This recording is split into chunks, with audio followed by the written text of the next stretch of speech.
নিয়ে এসেছি গরমের দিনের জন্য আদর্শ একটি মাছের ঝোল।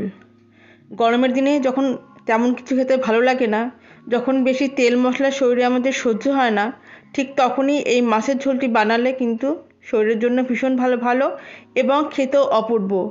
নিয়ে এসেছি কাঁচা আম দিয়ে রুই মাছের পাতলা ঝোল। এটি 8 থেকে 80 সকলে অনায়াসে খেতে পারবে। কিভাবে বানালাম অবশ্যই আমি দেখাবো, অনুরোধ তোমরা স্কিপ না করে পুরোটা দেখতে থাকো। তো হ্যালো বন্ধুরা, কেমন আছো? আশা করছি সবাই ভালো আছো। আমার চ্যানেলে সবাইকে স্বাগত। যারা আগে থেকেই ছিলে এবং যারা নতুন এসেছো, পাশে থাকার জন্য তাদের অসংখ্য ধন্যবাদ। প্রথমবার দেখলে চ্যানেলটিকে সাবস্ক্রাইব করার অনুরোধ থাকলো। রুই মাছ নিয়ে নিয়েছি 4 পিস এবং রুই মাছকে খুব ভালো করে ধুয়ে নিয়েছি এবং তাতে মাখিয়ে নিয়েছি পরিমাণ মতো লবণ এবং হলুদ, এবং লবণ এবং হলুদ মাখিয়ে নেবার পরে 10 মিনিট রেখে দিতে হবে। নিয়ে নিয়েছি একটি কাঁচা আম। কাঁচা আমটির খোসা পুরোপুরি ছাড়িয়ে নিতে হবে এবং ছাড়িয়ে নেবার পরে কাঁচা আমটিকে পাতলা লম্বা টুকরো করে কেটে নিতে হবে। অবশ্যই আটি বাদ দিয়ে কাটতে হবে।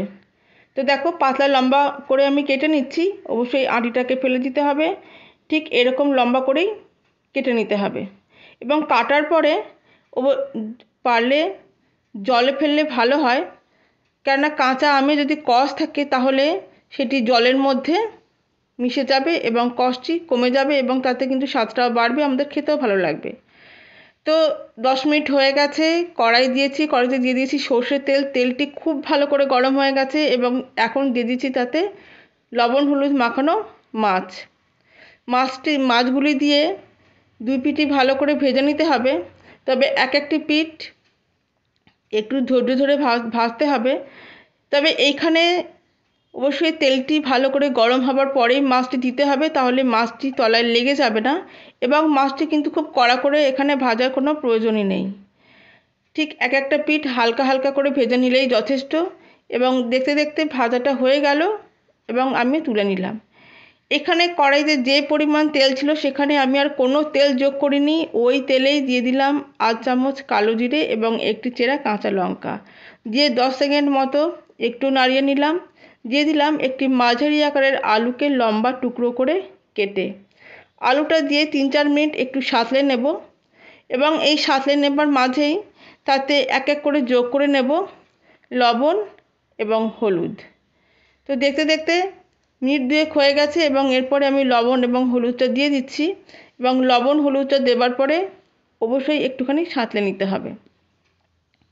দেখো আলু থেকেও একটু তেল ছেড়ে দিয়েছে, মানে সাঁতলানোটাও মোটামুটি হয়ে গেছে। এখন তাতে দিয়ে দিচ্ছি 1 চামচ ধনে গুঁড়ো, 1/2 চামচ জিরে গুঁড়ো আর 1/4 চামচ কাশ্মীরি লঙ্কার গুঁড়ো। এই মশলাটুকু দেবার পরে অবশ্যই একটু মিশিয়ে নিতে হবে। তবে মশলা যাতে পুড়ে না যায় সেই কারণের জন্য যোগ করছি অল্প পরিমাণে জল। তো জলটা দেওয়ার পরে অবশ্যই একটুখানি মিশিয়ে নিতে হবে এবং কষিয়ে নিতে হবে। তো জলটা দিয়ে অল্প পরিমাণে একটু কষিয়ে নিতে হবে। যখন তেলটা ছেড়ে দেবে তার মাঝখানে দিয়ে দিলাম 1/2 চামচ আদা বাটা। আদা বাটাটা দেবার পরে অবশ্যই একটুখানি কষিয়ে নিতে হবে এবং তারপরে আরও একটুখানি জল যোগ করে কষিয়ে নিলাম। 2 বার জল যোগ করে কষিয়ে নেবার এটাই কারণ যাতে রান্নার স্বাদটা বাড়ে। এবার দ্বিতীয়বারে যখন তেলটা ছেড়ে দিল তখন যোগ করছি কাঁচা আমের টুকরো। এইবারে কাঁচা আমের টুকরোটা দিয়েও 3 থেকে 4 মিনিট সাঁতলে নিতে হবে, যাতে কাঁচা আমের কাঁচা গন্ধটাও না থাকে এবং যাতে কাঁচা কাঁচা ভাব না লাগে। ঠিক 3 থেকে 4 মিনিট এইভাবে রান্না করে নিলাম এবং যখন এখান থেকেও মোটামুটি তেলটা ছেড়ে আসবে, মানে যখন সাঁতলানোটা হয়ে যাবে, তখন যোগ করতে হবে গরম জল। এখানে ঠান্ডা জল যোগ করলে রান্নার স্বাদটা অতটা ভালো হয় না, তাই গরম জল দিলেই ভালো হয়। যেহেতু এই ঝোলটি পাতলা হয় সেই কারণের জন্য আমি এখানে প্রায় বড় কাপের 1 কাপ জল যোগ করেছি আর দিয়ে দিলাম চেরা কাঁচা লঙ্কা।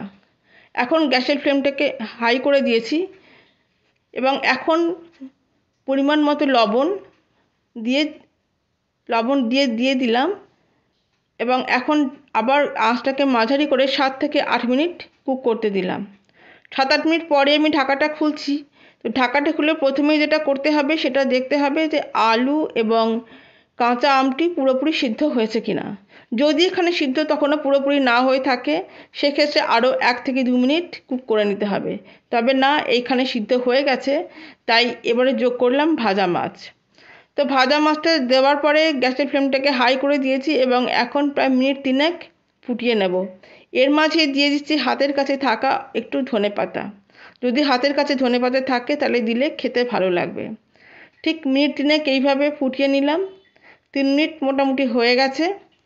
এখন রান্নাটা শেষের দিকে।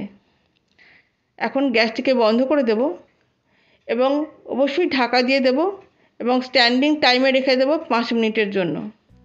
5 মিনিট পরে ঢাকাটা খুলেছি এবং ঢাকাটা খুলে সার্ভ করে দিচ্ছি। তো গরমকালে যখন আমাদের কিছু খেতে ভালো লাগে না, যখন শরীরে বেশি তেল মশলা আমাদের সহ্য হয় না, তখন এইভাবে মাছের ঝোল তোমরা রান্না করে দেখতে পারো। এইভাবে মাছের ঝোল রান্না করলে 8 থেকে 80 প্রত্যেকটা মানুষই খেতে পারবেন এবং খেতেও কিন্তু হয় ভীষণ ভালো। এখানে বেশি তেল মশলা তো দেখলে একেবারেই থাকে না এবং বানানো তো ভীষণই সহজ।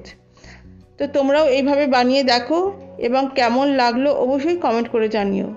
ভালো লাগলে লাইক এবং সাবস্ক্রাইব করার অনুরোধ থাকলো।